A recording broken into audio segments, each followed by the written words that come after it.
अल्लाह करीम ने वाज़े तौर पे फरमा दिया अहब्बा इलैकुम मिनल्लाहि व रसूलिही व जिहादिन फी सबीलिही फतरब्बसू हत्ता याती अल्लाहु बिअम्रि वल्लाहु ला यहदिल कौमल फासिकीन।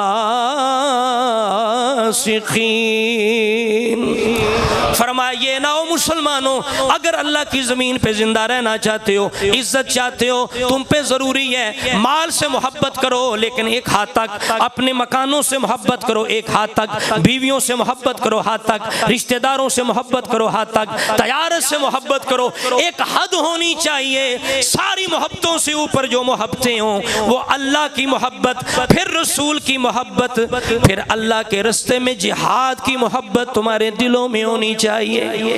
जिस तरह आपने हदीस पाक सुनी मुस्नद अहमद के अंदर, नबी करीम अलैहिस्सलाम ने वाज़े फरमाया मेरे उम्मतियों एक वक़्त आएगा, ये पेश को ये मुस्तफ़ा है, हम ये सुन के भी ना जागे, फिर भी हम मस्ती की नींद सोए रहे, तो फिर हमारे भी ज़िल्लत के दिन आ चुके हैं। अल्लाह के रसूल ने वाज़े फरमा दिया लोगों वक़्त आएगा सारे काफिर जमा होके तुम्हें इस तरह लुक़मा अजल बनाएंगे जिस तरह खाने के बर्तन पर लोग जमा हो जाते हैं। या रसूलल्लाह हम थोड़े होंगे, फरमा नहीं तुम बहुत कसीर होंगे लेकिन तुम्हारे दिलों में वहन आ जाएगा। वहन क्या बीमारी है? फरमाया तुम्हारे दिलों में दुनिया की मोहब्बत आ जाएगी, मौत से नफरत और कराहत आ जाएगी। जब मौत से नफरत करोगे, दुनिया से मोहब्बत करोगे, फरमाया तुम ज्यादा हो के भी कमजोर होगे, ज्यादा हो के भी तुम बेवकत होगे। उस वक्त सारे काफिर इकट्ठे हो के तुम्हें लुक़मा अजल बना लेंगे।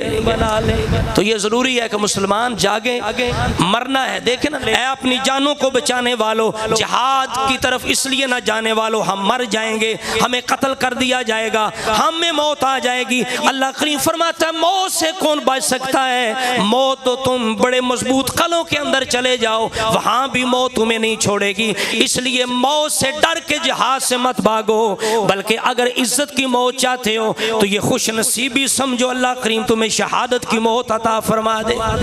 फरमा आईना मा तकूनु युद्रिकुमुल मौतु वलौ कुंतुम फी बुरूजिम मुशय्यदा। फरमाया तुम जहां कहीं भी हो मौत तुम्हें पकड़ लेगी, मौत आ जाएगी। अगरचे तुम बड़े मजबूत खलों के अंदर भी चले जाओ फिर भी मौत तुम्हें नहीं छोड़ेगी। इसी वजह से नबी करीम अलैहिस्सलाम ने फरमाया मोमिन वो होता है जो जिहाद की ख्वाहिश रखता है, शहादत की मौत मरने की तमन्ना रखता है। फरमाया जो सही इखलास के साथ, सही दिल के साथ ये तमन्ना करता रहेगा और ये दुआ करता रहेगा या अल्लाह मुझे शहादत की मौत अता फरमा। नबी करीम अलैहिस्सलाम ने फरमाया जहां भी उसकी मौत आ जाएगी अल्लाह करीम उसे शहादत का मर्तबा अता फरमाएगा। वो शहादत शहीदों के अंदर उसका शुमार होगा, उसे शहीदों के अंदर अल्लाह करीम शामिल करेगा। जो बंदा शहादत की मौत मांगेगा, दुआ करेगा, अल्लाह करीम जहां भी मरेगा अल्लाह करीम उसको शहीदों के अंदर शामिल कर लेगा।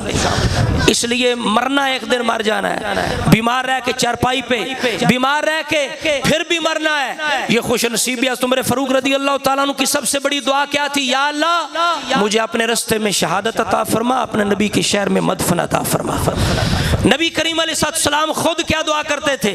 नबी अलैहिस्सलाम की हदीस पाक बुखारी मुस्लिम के अंदर है, फरमाया उस रब की कसम है जिसके कब्ज़ा कुदरत में मेरी जान है, अगर मुझे ये खतरा ना होता कि मेरे पीछे कोई भी मुसलमान नहीं रहेगा, अगर मैं जिहाद के अंदर चला जाऊं, मेरे सारे सहाबा ये चाहेंगे हम रसूलुल्लाह के साथ हों। फरमाया चूंकि सामान इतना नहीं है, सवारियां इतनी नहीं है, सारे जिहाद कर नहीं सकते, तो फरमाया मा तखल्लफ्तु अन सरियतिन, फरमाया मैं एक गज़वे के अंदर भी पीछे ना रहता, मैं सहाबा के साथ होता। आगे फरमाया वल्लज़ी नफ्सी बियदिही, उस जात की कसम है जिसके कब्ज़ा कुदरत में मेरी जान है। फरमाया लौ वदितु, मैं ये चाहता हूं कि अल्लाह के रास्ते में कत्ल किया जाऊं, सुम्मा उहया, फरमाया फिर जिंदा किया जाऊं, सुम्मा उक्तालो, फिर कत्ल किया जाऊं, सुम्मा उहया, फिर जिंदा किया जाऊं, सुम्मा उक्तालो, फिर कत्ल किया जाऊं।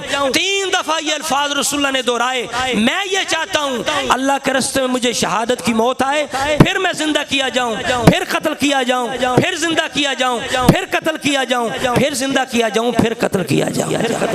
ये रसूलुल्लाह की ख्वाहिश जो इमामुल अंबिया है। और नबी अलैहिस्सलाम की वाज़ेह हदीस है बुखारी शरीफ के अंदर, आपने फरमाया फरमाया जितने भी मुसलमान नेक मर जाते हैं कोई भी ये तमन्ना नहीं करता मैं दुनिया के अंदर वापस जाऊं, चाहे उससे दुनिया व माफिया मिल जाए। फरमाया सिवाय शहीद के, शहीद की ये ख्वाहिश होती है कि अल्लाह करीम फिर मुझे दुनिया में भेजे, फिर मैं कत्ल किया जाऊं, फिर मैं जनाब उसके बाद फिर अल्लाह मुझे जिंदा करे, शहीद किया जाऊं। एक हदीस के अंदर है शहीद चाहता है 10 मरतबा मुझे दुनिया में भेजा जाए, 10 मरतबा मुझे शहीद किया जाए, क्योंकि वो फरमाया वो अल्लाह की बारगाह से मिलने वाला सवाब और जो फजीलत और शान है शहीदों की, जब वो देखता है जन्नत के अंदर उसकी तमन्ना होती है मुझे दुनिया में फिर भेजा जाए, मैं अल्लाह के रास्ते में फिर शहीद कर दिया जाऊंगा। ये शहादत का मकाम है, इतना अजीम मकाम है।